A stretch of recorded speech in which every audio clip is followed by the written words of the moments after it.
The Dubai Future Foundation's job is to help facilitate the transformation of Dubai into a city which is creating the future, not just for the city, but also as a model for the country, the region, and the world.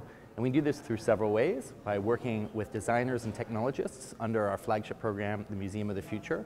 This creates rigorous but imaginative visions of the future that we all would want to live in. And then through partnership programs like the Dubai Future Accelerators, which brings together the key regulators and customers with emerging technology specialists to develop pilot projects.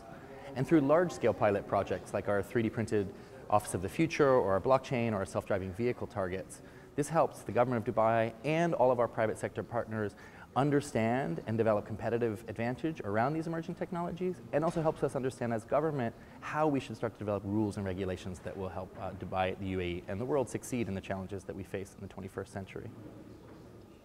Well, it's quite important given the pace of change and the degree that all of these trends and challenges and opportunities are interacting with each other that we maintain a view on the possibilities of the future. Some challenges may be inevitable, we're going to have to face them. Some opportunities are going to be easy for us to strive for, but really the future is up to us to create. So we have to understand what are the potentials of the future and what is the future that we want to build for ourselves and our children and work towards that goal. It's quite important that we have institutional frameworks for helping new technologies get trialed and understood and applied.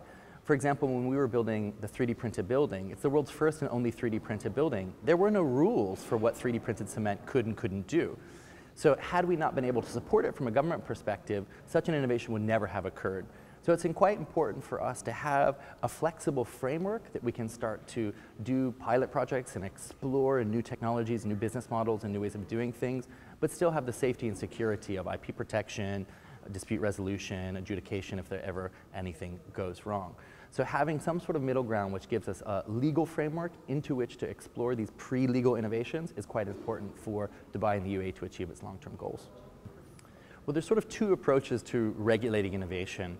When you're talking about technologies which are well developed and well understood, then government's job is to facilitate private sector in deploying those for the benefit of companies, private sector, citizens, and the world.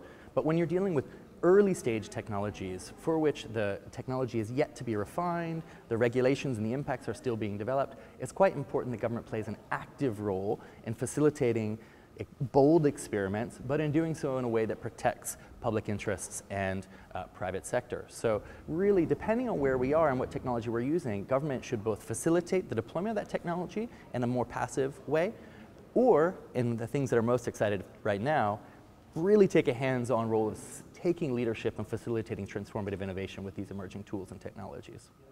Well, we're extremely excited as artificial intelligence and digitization begins to roll its way through all of the sectors in our lives, from self-driving vehicles to flying taxis to digital fabrication of buildings. But the thing which we're really looking at in the long term, say in the 10 to 15-year time frame, is the emergence of synthetic biology, genetic engineering, and biotechnology. This is really going to be the thing which is going to power the mid-20th, 21st century. And so we're doing experiments now which help us better understand the way the world works, the way our genes and our bodies work, the way our mind works, and how that might interface with all of the opportunities that tomorrow represents.